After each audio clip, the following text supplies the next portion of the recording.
Good morning. Good morning. Okay, this part is going to be very serious. I know we're having fun in camp, but this is information that you all need to know. You younger guys, some of this is going to be a little bit advanced for you, but I don't think anything on here is too hard for you to understand. And there's going to be videos and stuff that help you understand it. So as we go through, this is a seminar that I teach at businesses and at churches.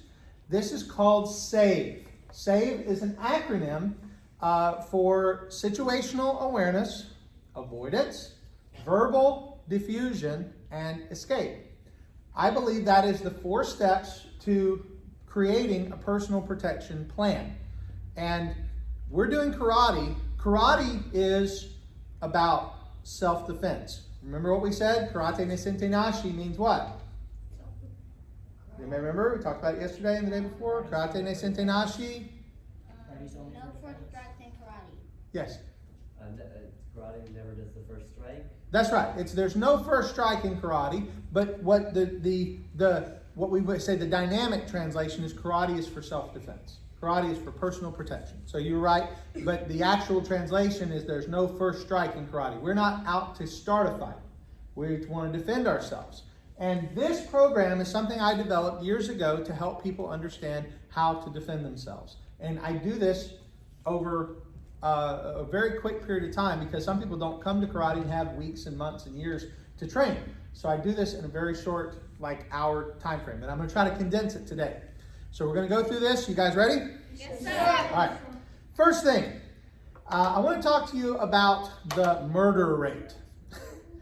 Do you think that the murder rate has gone up or down in the last 50 years? Do you think it's gone up, down, or stayed the same? Who says up? Who says down? Who thinks it stayed the same? Okay. The murder rate has stayed the same over the last 50 years. All right, from the year 1950 to the year 2000, which is, I know 20 years ago, but this is older statistics. In the last 50 to 70 years, the murder rate has stayed basically the same.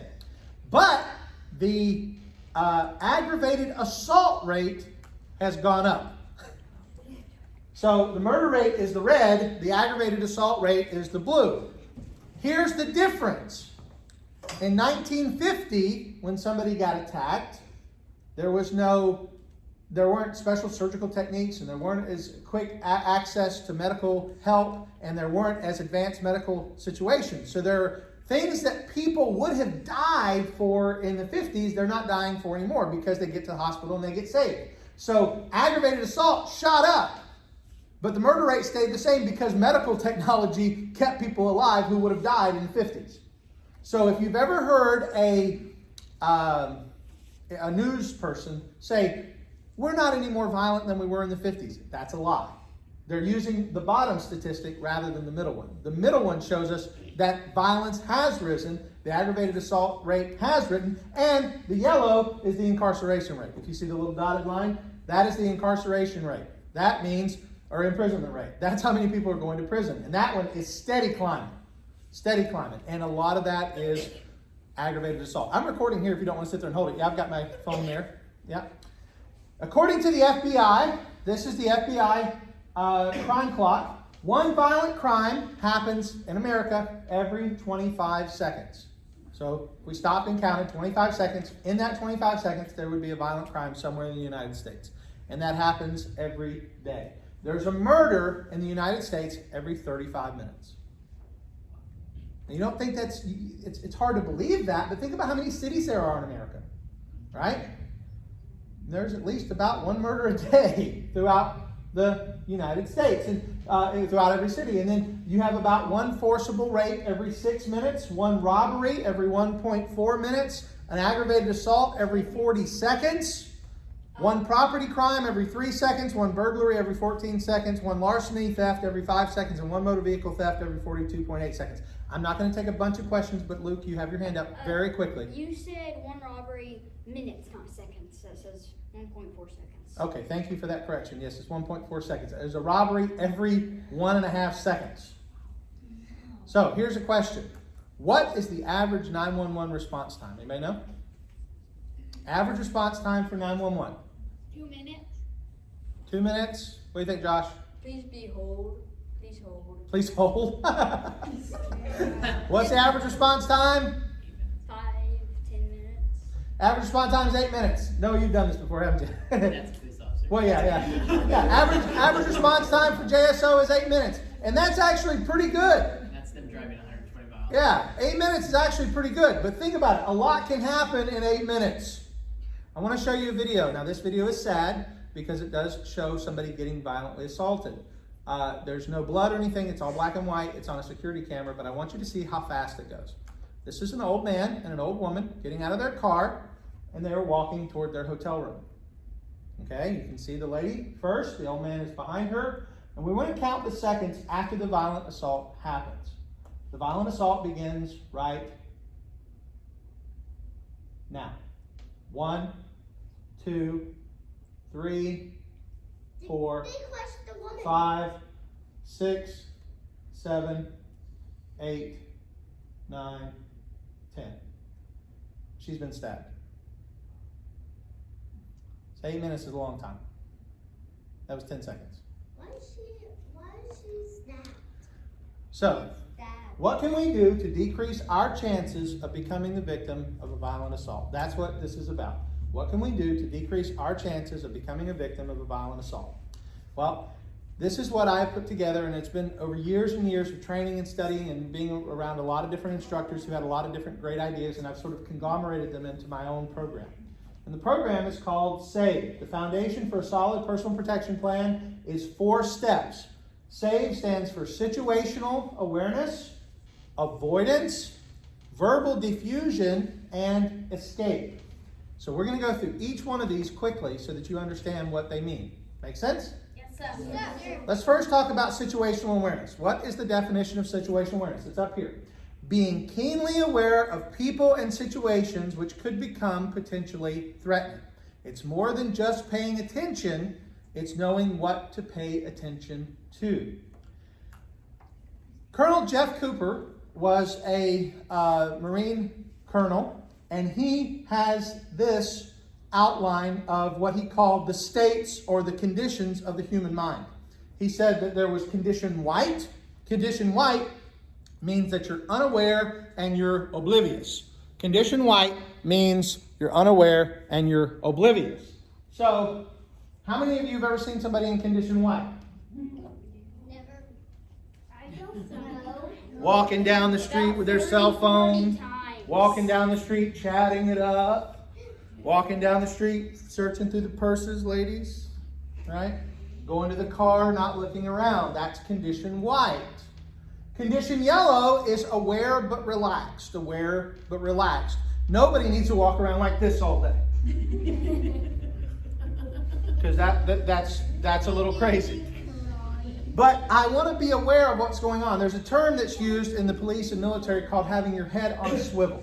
Having your head on a swivel means that you're always looking around to see what's going on around you. So you're aware, but you're not crazy. Right? You're not going to walk back up. You're not doing that kind of stuff. But you are aware of what's going on.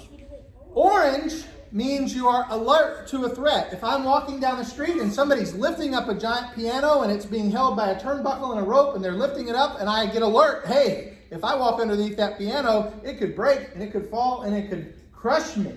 So I'm alert to a threat. I'm not afraid. I'm not in fear, but I am knowing what's going on and I'm alert to the threat. So orange means there's something potential. Red means I'm engaged with a threat. Okay, I'm walking to my car. Somebody has walked up to me real quick and they're engaging me. Now I'm in a confrontation. Might not be fighting yet, but I'm in the confrontation. I've got to defuse it somehow, get away. Black is the worst. Black is mental shutdown. That's what happens when you're in condition white and somebody surprises you and your brain, just like a computer, you only have so much RAM, your brain gets overloaded with the amount of information that's coming in and you go completely black and you just can't do anything. You basically scared stiff. You've heard the term scared stiff.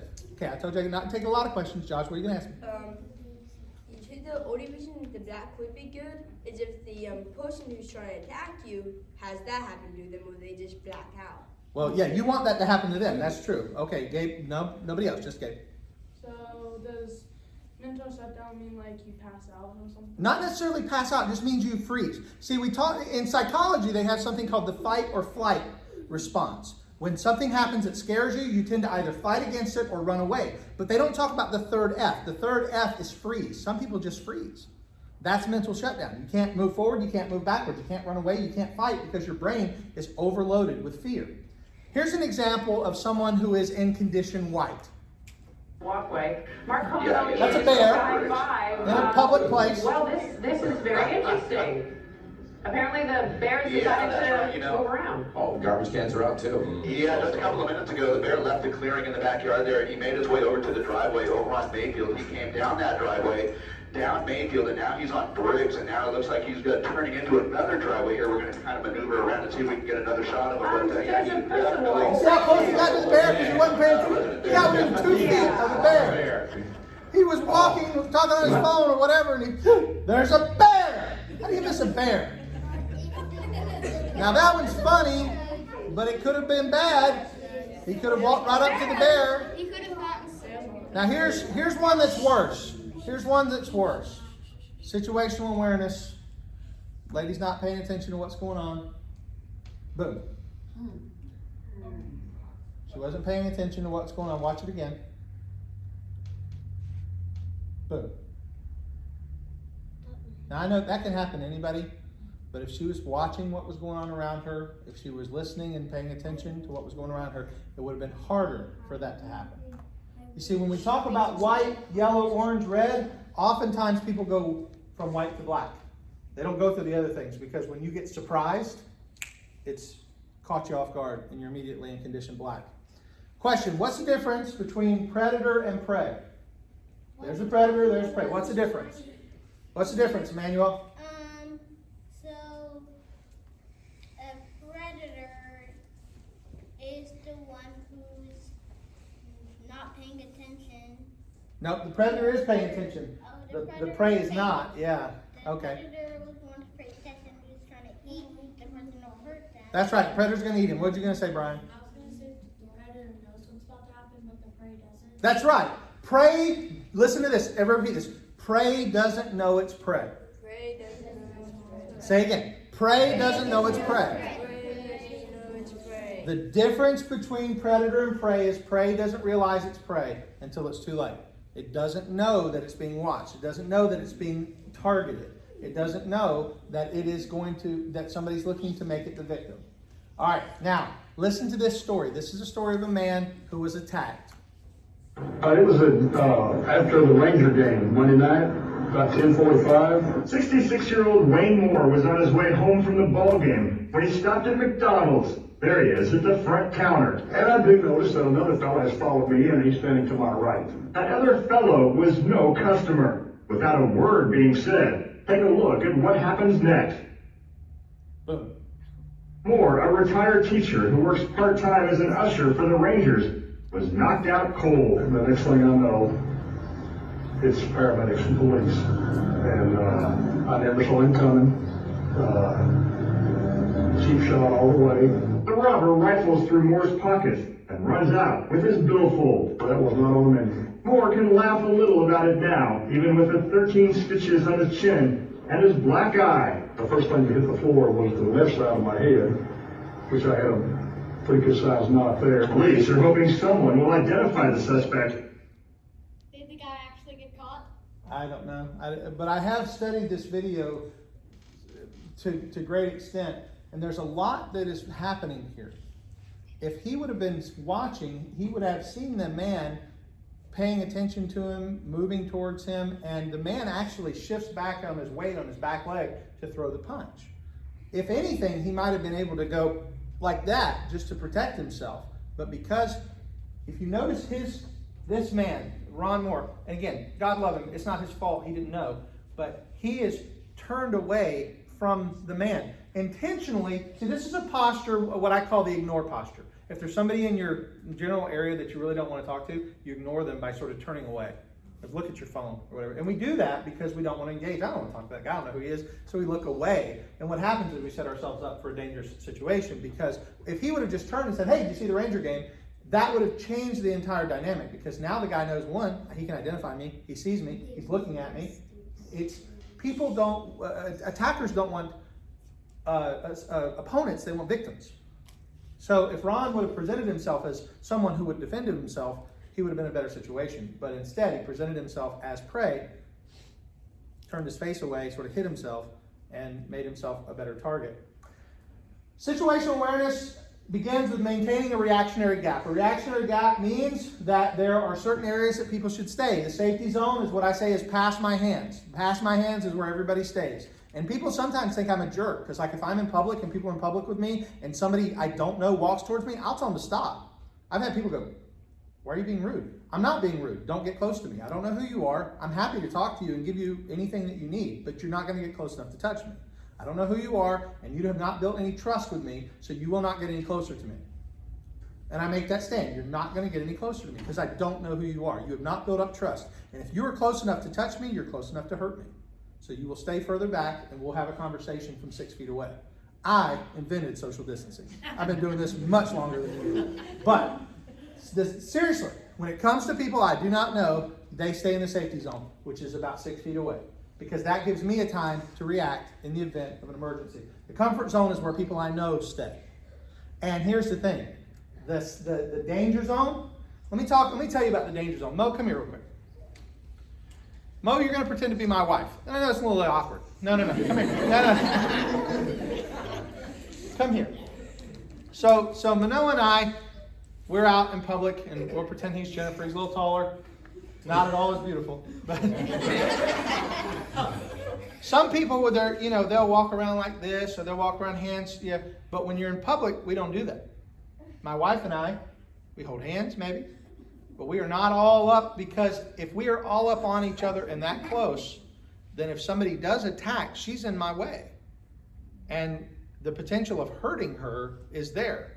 So actually, a lot of times in public, she walks on my left side. Anybody want to know why she walks on my left side? Because you're right-handed. Because I carry my gun on my right side.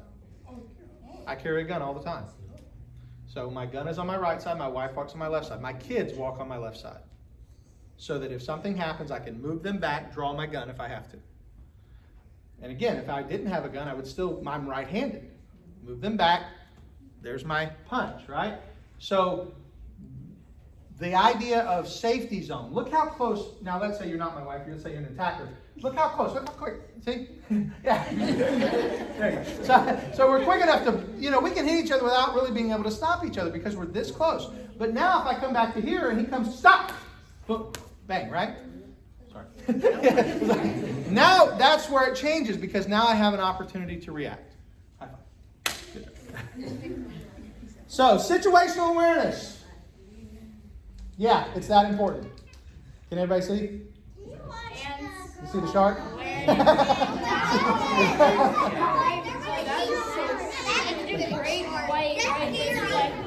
right, so that's number one. Situational awareness means paying attention to what's around you, knowing what to pay attention to, when to let your levels go up and down. We're all going to be in condition white sometimes, right? You got to sit on the toilet sometimes, right? But that's the only place where it's okay to be in condition white. And your recliner at home. You don't need to be in condition white when you're in the grocery store. You need to be in condition yellow, paying attention to what's going around. Yes, sir. I do want to point out snakes can still their own toilets. Why do you have to sin against me, Big Mo? That was sinful. Okay. Next, very quickly, avoidance. Now, here's the thing. Avoidance is the second most important thing, because situational awareness means paying attention. Avoidance is doing all that we can to decrease our chances of becoming a victim by staying away from potentially dangerous places and people, while at the same time not looking like an easy target. Hey, Seth, Logan, stop it. Look here.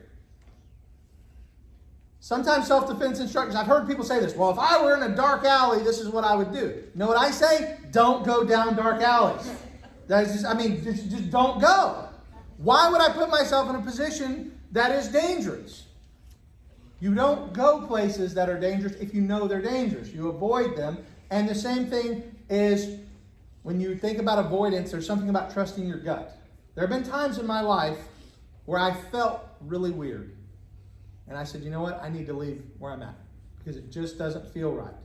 Common sense, trusting your gut, and I cannot tell you how many times I have heard victims, or not victims, rather people who survive situations, they said, you know what? I knew something was going on. I felt it. It didn't feel right, so I got out of there. And that's how a lot of people recount how they saved themselves. Don't ever feel bad for just getting back in the car and leaving. Don't ever feel bad for just walking away. There have been times where I had a full grocery cart full of stuff. And I saw that it looked like things were weird where I was at. I left it where it was, and I left. You say, well, you're a scaredy cat. No, I was avoiding situations. Just close by. There was back when my wife was pregnant, there was a riot that broke out at the Walmart over on Lim Turner. It was near Christmas, about 8 years ago. It was about when she was pregnant with Hope. So Hope's 8 years old. So it was about 8 years ago. But I was just in that Walmart, not long before it happened. And people were throwing cans of food and other hard, heavy objects. And they had to call the police in to stop. Imagine if my pregnant wife would have been in there and had her groceries. She could have easily been a victim and could have easily hurt her or the child. Quick quiz. Of these two guys, which one do you think is more dangerous? The one on the right. The one on the right. You think he's more dangerous? The left one. Hold on. Who thinks right? Hands up. Who thinks left? Hands down. Okay, this is Charles Manson. He's very dangerous. Charles Manson was responsible for killing a lot of people. He had his cult followers go and murder people in their homes. So he is dangerous. Anybody know who that is? What are you saying, Dave? You get your hand. Are we talking about dangerous to your wallet or? No, dangerous. This guy is Ted Bundy. That's Theodore Bundy. He's one of the most vicious serial killers in history. You see, not every serial killer looks like Charles Manson. Some of them look like your banker. Right? Ted Bundy was able to get people to go with him because he looked like a safe person. Because he presented himself as not a threat. And he got people to trust him and go with him. And he murdered women to the point where he became one of the most sought after murderers in history. He ended up being executed in Rayford, just south of here. So just because somebody looks safe doesn't mean they are safe. All right? Regarding avoidance, something else important is how we look to our attacker.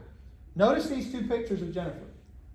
Notice the one on the left. She's got her head down. Her shoulders are sunk forward. She's looking at her cell phone.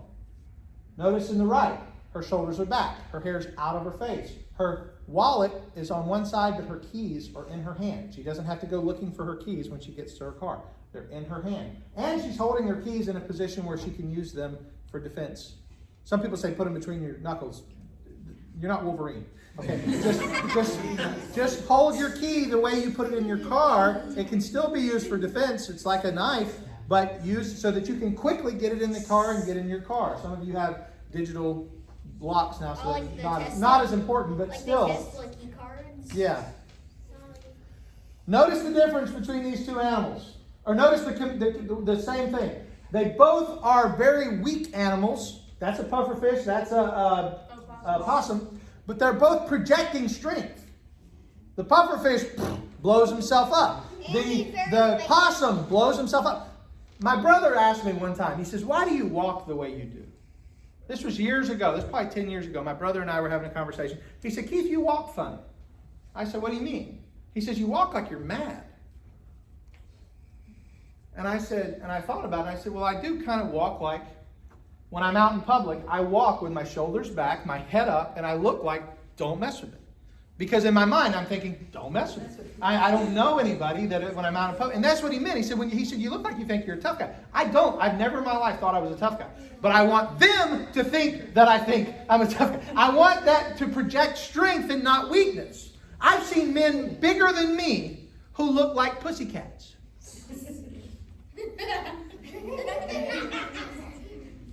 I stand with my chest out. I stand with my shoulders back. I stand in the position of strength, not in position of weakness.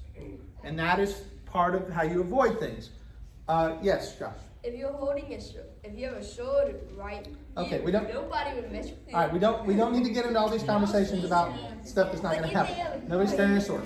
All right, listen. We still got some more to do, and I want y'all to hear. Is this helpful? Yes. I think it's very helpful. Okay. So, I'm not going to, this is kind of a long part of this. I'll break it down simply. There was a psychological study that found that they did studies of criminals, and the criminals would say, if they had the slightest thought that the person was going to fight back, they would go to somebody else. In fact, this is a quote from it was in a book, Marked for Mayhem. It was an article featured in Psychology Today. It's not a book, it's an article. This is from Brad Morrison. He's a convicted sex offender. He raped 75 women in 11 states. And this is what he said. He said, if I had the slightest inkling that a woman wasn't someone I could handle, I would pass on and go to someone else. If I thought I couldn't control the situation, then I wouldn't mess with the house, much less attempt to rape them. What's rape? Rape is when a woman is attacked physically. It's a man attacking a woman. Okay? And that's what this guy did. And you know what I tell people who live by themselves, especially women who live by themselves? Put a pair of dirty work boots by the front door. Put a pair of dirty work boots by the front door. If your car breaks down and you're by yourself, get in the passenger seat. You can't drive anyway. But if you're in the passenger seat, somebody who sees you thinks that you're not by yourself. It's a very small psychological thing, but it makes people think you're not alone. This goes on. There's a lot more I don't want to get into so much with you younger guys, but understand this. Criminals don't want opponents. They want victims. Make every attempt to appear a difficult target, not a soft target. Present as a hard target, not a soft target. All right. Number 3, verbal diffusion. We're going to start speeding up. It's always best to avoid physical confrontation when possible, and words can be very effective in halting or de-escalating a potentially volatile situation. We need to remember that it is our right to tell someone to leave us alone, and verbalizing that right can be a crucial step in self-protection. If somebody is coming closer than they should, we need to learn to say stop. Everybody say stop. Stop. Stop. Stop. Stop. Stop. No, really stop. All right. You need to be willing to use your words, and the most important word you have is stop. That's why, what's the very first technique we teach you in karate? Stop. We put up the fence and we say stop. I didn't add that to the karate curriculum because it's cute. I added it because it's important. Putting up your fence and telling the person to stop. Because here's the thing. Other people will hear you say that. And if there are people in the area, especially somebody like me, if I hear a woman yell stop, man, I'm running to find out who she's telling to stop. Because I don't want anybody to get hurt, and I will put myself in between her and whatever's hurting her. And if there's somebody in the area who hears that, they may be the person who comes to your aid. Especially children. Stop. And if it's not your parents, you say, this is not my mommy or daddy.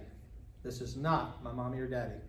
Because if I heard a kid say that, oh, it's on like Donkey Kong. Then, yeah, because other parents hear that, and that keys, Now, don't ever do that if it is your mom and dad. Just not funny. Not funny. All right, I don't really have time to go through this. This is for you advanced students. This is what we call verbal judo, where you learn to actually talk. And I teach a seminar on how to do this. It's called P15B1. It's based on Proverbs 15, verse 1. A soft word turns away wrath. Right? That's what it's based on. And the idea is you listen, empathize, ask questions, paraphrase, and summarize. This is how you deal with a potentially threatening situation. You begin to engage, but you do it in a certain way. So let's say I'm walking in a movie theater and I step on a guy's foot and he gets mad and he pushes me. Well, my instinct as a man is to push back. Okay, but now I got to realize, okay, I did offend him. I stepped on his foot. Let me see if I can listen, empathize, and ask questions. Maybe I could fix this without getting hit or hitting him. Right, so now I'm going to use my words rather than my fists. Right, and basically it's listen. He's angry. Okay, empathize. I understand you're angry. What can I do to make it better? Can I solve the problem? And then say, so what you're saying is you want me to do this. You want me to go sit over there? I'll do that. I'll go away. Right? And then you summarize. If I go away, you're going to leave me alone? Okay, thank you. And I go away. See? That's that in a nutshell. Right? Here's the thing. You gotta learn to keep your face neutral when you use verbal de-escalation, because if you look angry, disgusted, or afraid, you're gonna be in trouble. We call it VPN, viewpoint neutral. You gotta just keep your face, you gotta be, okay, I understand, okay. VPN, very important. You can't be like, okay, whatever, or okay, you just gotta maintain composure. By the way, karate helps you with all this. Because if you can come up and announce your kata, perform your kata, stand firm with your chest out, nice and solid, and you do that without any fear, that helps you build intestinal fortitude, what we call guts, strength, right? You learn to be confident. Confidence isn't something that you're necessarily born with, it's something that you breed. It's something that you learn to grow. Do not use inflammatory language. Don't cuss at him. Don't call him a name. Don't challenge him. That's not diffusion. That's escalation. And here's things you do. Use the word stop. Use words like I'm a mom, I'm a mother, whatever. These are words that help empathize. I have children. My husband is on the way. These are things, not necessarily threatening, just reminding, right? I'm a child. Can I tell you a story? Real story? I was 12 years old. I know exactly how old I was because I was in my grandmother's neighborhood. My grandmother lived on Dunn Avenue, and I was with a friend, my friend Scott, and we were walking at night. We used to go walking at night. It was, I don't know why, it just felt safer in the 80s. But we were walking at night, and this car went past us, and the guy's windows were down. And we didn't say anything to them. We just looked at them as they went by. Well, the guys went about a block down and spun the car around really, really quickly and drove back toward us and stopped and jumped out of the car and came at us. And one of the guys had what looked like a stick or some kind of a rod or a bat or something. So I was like, okay, this is how I die. This is the moment. This is, I really thought this was the end of my life because these guys are coming at me and I was afraid. And so I screamed out, stop, I'm 12 years old. I remember that was the exact words I said. I said, don't, I'm 12 years old. And the guy stopped and he looked at me and he realized I was a child because I was 6 foot tall. 12 years old, I was 5'8", 5'9", probably close to 6 foot. I was a big kid, but I was still a child. When he heard me say, I'm 12 years old, he stopped. He cussed at me, got in his car and left. But that was what saved me, was the fact that he realized I was a child. Doesn't always work, but it worked for me. And that's a true story. Scott Wicker was with me. He'd tell you what happened. So verbalizing can help. All right, last but not least, escape. Now, we do a lot of escapes in karate, but let me talk to you about the philosophy of escape. If all avenues have been exhausted in avoiding a confrontation and de-escalating the situation, it may become necessary to use force. The goal of force is never to win a fight. The goal of force is to safely escape the threat. And here's the key to using physical force. If you are forced to act, do so quickly and aggressively and get away as soon as you can. So just throw them on the ground. Get away. That's the key. I want to let you watch this video. This lady, her husband hired a man to kill her. Listen to her story. So how did you survive? How did you're face down? Then what happened? I could see out of the corner of my eye as I turned my head that he was about to hit me again with the hammer in my head, and I grabbed him by the pant leg. I pulled him to the floor, and in the space of a 36-inch hallway, we continued to struggle for the weapon. I began to search in his pockets for clues, a key, an ID. You were searching in his pockets while you're wrestling with him? Yes. Wow. And when I felt that I was exhausted, I pushed him. It came to me suddenly I needed to give up the struggle for the weapon and that I needed to become the weapon. So I pushed him flat. You needed to give up the struggle for the weapon and become the weapon. Correct. Wow. That is a powerful thought. She killed him. She struggled to get on top of him, and she she killed her attacker. She smothered him to death. Literally laid on him and took till his breath took a breathing. Yay! Because I mean, I'm just saying, that's what, but you see her mindset shifted. I am not going to die today. I am not going to be a victim today. And she saved herself by fighting back. When we do defensive tactics training, I love this video. One of the things I remind people is the startle response. This is actually something that's been popularized by a martial arts instructor. He does a thing called the startle response. But I just want you to see that I always like this video.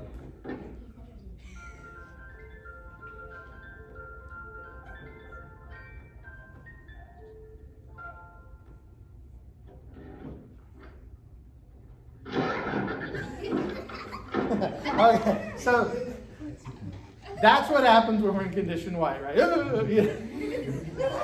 So if we learn to use that, though, we learn to use that initial startle response, and we use our weapons, right? And these are our natural weapons. Our natural weapons, our hands, our feet, our elbows, our knees, our head. Those are all the things you learn in karate, right? How to use your hands, how to use your feet, how to use your head. Improvised weapons, keys, cell phones, books, ashtrays. I don't really have ashtrays anymore, but Keys. Bite them. Well, Especially I'm not going to bite anybody. Especially if you replace your teeth with diamonds. Okay, let me finish. We're almost done. And what we call force multipliers. You older guys like Lila, Ava, where's the girls? Trinity, Zoe. As you guys get older and start driving, I encourage you, especially as ladies, to carry force multipliers. A force multiplier is something like pepper spray. Pepper spray can be used to add to what you're doing in self-defense. It doesn't take the place of self-defense, but you add the pepper spray or a baton or a knife. Knives are dangerous though. And as you get older, a firearm. Okay? I carry a firearm, you know why? Because I'm 41 years old. I don't want to get in no fight. You know, I have force multipliers, a way to maximize my advantage. All right, yes. I really don't. Please, go ahead. Well, the safest way to do it is if you are somebody who has access to uranium, just make a uranium. Josh, I'm trying to be serious. Go ahead, Noah. Firearm. Firearm's a gun. Ooh. A gun. Yay. What kind of gun is it? All right. Now listen. We're going to stop now. Was that helpful? Yes. So what is the S.A.V.E?